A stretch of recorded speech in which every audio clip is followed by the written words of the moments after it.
नमस्कार, मी नितीन राजवैद्य आपल्या सर्वांचं स्वागत करतो. मित्रांनो, नुकतीच एक बातमी आली की या दिवाळीमध्ये जवळपास 25 लाख कोटीची उलाढाल भारताच्या बाजारपेठेमध्ये झालेली आहे. त्या अनुषंगाने एक भारताच्या अर्थव्यवस्थेची सद्यस्थिती आणि भविष्यातील शक्यता याविषयी आपण थोडीशी एक माहिती घेण्याचा प्रयत्न करू की भारताची सद्यस्थिती काय आहे. हे जर आपण बघितलं तर असं आपल्या लक्षात येईल की भारत सध्या जगातील 5वी सर्वात मोठी अर्थव्यवस्था आहे. तर PPP म्हणजेच पर्चेसिंग पॉवर पॅरिटी च्यानुसार जगातील 3री सर्वात मोठी अर्थव्यवस्था ही भारताची आहे. आणि 2022-23 सालापर्यंत म्हणजे या वर्षाच्या अखेरीसपर्यंत भारताच्या सकल देशांतर्गत उत्पादनाचा GDP म्हणजे आपण ज्याला GDP म्हणतो, GDP दर म्हणतो, तो ब्रिटन आणि फ्रान्सच्या GDP दरापेक्षाही मोठा असेल असं सुद्धा आपल्या असं लक्षात येईल. आणि या अनुषंगाने जर भविष्यातील शक्यता जर आपण बघितल्या आपल्या भारतीय अर्थव्यवस्थेच्या, तर असं आपल्या लक्षात येतं की विविध अंदाजानुसार 2030पर्यंत भारताचा GDP हा जपान आणि जर्मनीला सुद्धा मागे टाकेल असं सुद्धा एका अहवालामध्ये म्हटलेलं आहे. रेटिंग एजन्सी S&Pचा अंदाज तर असा म्हणतो की भारताचा नाममात्र GDP हा 2022-23 मध्ये $3.4 ट्रिलियनवरून 2030पर्यंत हा $7.3 ट्रिलियनपर्यंत जाईल असं सुद्धा या अहवालामध्ये त्यांनी म्हटलेलं आहे. आर्थिक विस्ताराच्या या जलद गतीमुळे भारतीय GDPच्या आकारमानात वाढ होईल आणि भारत आशिया पॅसिफिक प्रदेशातील 2री सर्वात मोठी अर्थव्यवस्था बनेल असं या अहवालात म्हटलं आहे. आपल्या देशाच्या नेतृत्वाने सुद्धा असं एक उद्देश संपूर्ण जगासमोर ठेवला आहे, एक टार्गेट जगासमोर ठेवला आहे की भारताची अर्थव्यवस्था ही जगातली 3री सर्वात मोठी अर्थव्यवस्था आपल्याला करायची आहे. आणि विविध आयोगाच्या अंदाजाचे जर आपण प्राथमिक एक निकाल बघितले, त्याचे जर एक भाकीत जर आपण बघितलं तर असं लक्षात येतं की वर्ष 2047मध्ये भारताच्या निर्यातीचे मूल्य हे $8.67 ट्रिलियन असेल, तर आयातीचे मूल्य हे $12.12 ट्रिलियन असेल. हे खरोखरच आनंदाची बाब आपल्या या सर्वांसमोर ठेवायला आपल्याला आवडेल.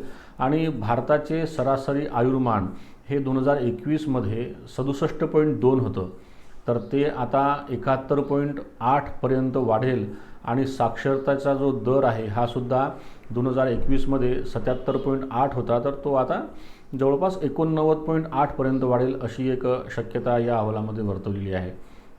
भारताच्या आर्थिक विकासात कोणते घटक आहेत की जे आपल्याला यामध्ये योगदान देऊ शकतात भारताची अर्थव्यवस्था वाढण्याच्या दृष्टिकोनातून, तर त्यामध्ये सर्वात महत्त्वाचा घटक म्हणता येईल किंवा डेमोग्राफिक डिव्हिडंड. भारतामध्ये मोठी आणि तरुण लोकसंख्या आहे की जी विविध क्षेत्रासाठी कुशल आणि उत्पादक कार्यबल प्रदान करू शकते. खूप चांगले कामगार आणि एक चांगली मॅनपॉवर आपल्याकडे आहे जी कुशल आहे आणि जी तरुण आहे. अहवालानुसार भारताची लोकसंख्या ही 1.4 अब्जांपेक्षा जास्त असून त्यापैकी जवळपास 40% जास्त लोक हे 25 वर्षाखालील आहेत. हे अतिशय म्हणजे तरुणांचा देश म्हणून जे आपण भारताला ओळख आहे ती याचमुळे आहे. आणि आर्थिक वाढीसाठी हे प्रचंड एक लाभांश प्रदान करणारी गोष्ट आहे लोकसंख्याशास्त्रानुसार. दुसरी एक आनंदाची बाब अशी म्हणता येईल की मध्यम वर्गाची वाढसुद्धा यातनं होण्याची शक्यता आहे. भारतातील मध्यम वर्गाचा आकार हा 2023मध्ये सुमारे म्हणजे या वर्षापर्यंत सुमारे 50 दशलक्षवरून हा 2050पर्यंत 500 दशलक्षांपर्यंत वाढण्याचा अंदाज व्यक्त केला आहे, ज्यामुळे देशांतर्गत एक प्रचंड मोठी बाजारपेठ निर्माण होईल आणि वस्तू आणि सेवांना मागणी या मध्यम वर्गाच्या वाढत्या याच्यामुळे ही याच्यामध्ये आपल्याला निर्माण होईल. सेवा क्षेत्राची मागणी होईल आणि वस्तूंचं सुद्धा उत्पादनाच्या संदर्भातील मागणी वाढेल. दुसरं एक भारताचं एक मोठं वेगवान एक आपण म्हणू शकतो वाटचाल ती आहे म्हणजे डिजिटल अर्थव्यवस्था. भारत विशेषतः ई-कॉमर्स, फिनटेक, ॲडटेक, हेल्थटेक आणि ॲग्रीटेक सारख्या क्षेत्रांमध्ये डिजिटल परिवर्तन आणि नवकल्पनांचा स्वीकार करताना आपल्याला दिसतो आहे. डिजिटल पेमेंटचं खूप मोठ्या प्रमाणात वाढतं प्रमाण हा एक भारतासाठी आनंदाची बाब आहे. या क्षेत्रामध्ये रोजगाराच्या नवीन संधी निर्माण करण्याची, कार्यक्षमता सुधारण्याची आणि सेवांमध्ये प्रवेश वाढवण्यासाठी क्षमता आहे. सेवा क्षेत्राचं येणाऱ्या काळामध्ये फार मोठं योगदान यामध्ये राहील आणि तिथून वाढणारं क्षेत्र असं मानलं जात आहे. अर्थव्यवस्था ही शाश्वत केंद्रित जर आपण अशी बघितली तर भारत नूतनीकरणक्षम ऊर्जा, हरित पायाभूत सुविधा आणि हवामानातील लवचिकता यामध्ये विशेष करून गुंतवणुकीची भारताची अपेक्षा आहे. या गुंतवणुकीमुळे काय होईल की विकासाच्या नवनवीन संधी निर्माण होतील आणि या संधीच्या माध्यमातून रोजगाराच्या सुद्धा प्रचंड संधी ह्या निर्माण होतील अशी सुद्धा एक शक्यता एकंदरीत वर्तवण्यात आली आहे.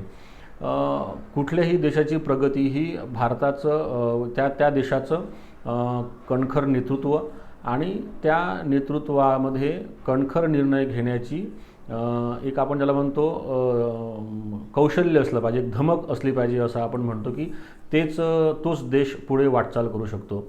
तर सुदैवाने असं कणखर नेतृत्व आणि एक मोठे निर्णय घेण्याची, धाडसी निर्णय घेण्याचं एक वृत्ती आणि धाडस हे आपल्या कणखर नेतृत्वाला, देशाच्या कणखर नेतृत्वाकडे आहे. हे आपल्याला विविध प्रकारच्या निर्णयावरून आपल्या लक्षात येतं आणि एकंदरीतच हा भारताच्या अर्थव्यवस्थेच्या संदर्भातले काही अहवाल आहेत की जे अहवाल हे निश्चितच सकारात्मक आहेत. आणि एक गोष्ट आवर्जून या ठिकाणी अशी सांगावी लागते की हे जे काही अहवाल असतात हे इंटरनॅशनल पॅरामीटर्सच्या अनुषंगाने तयार केलेले अहवाल असतात.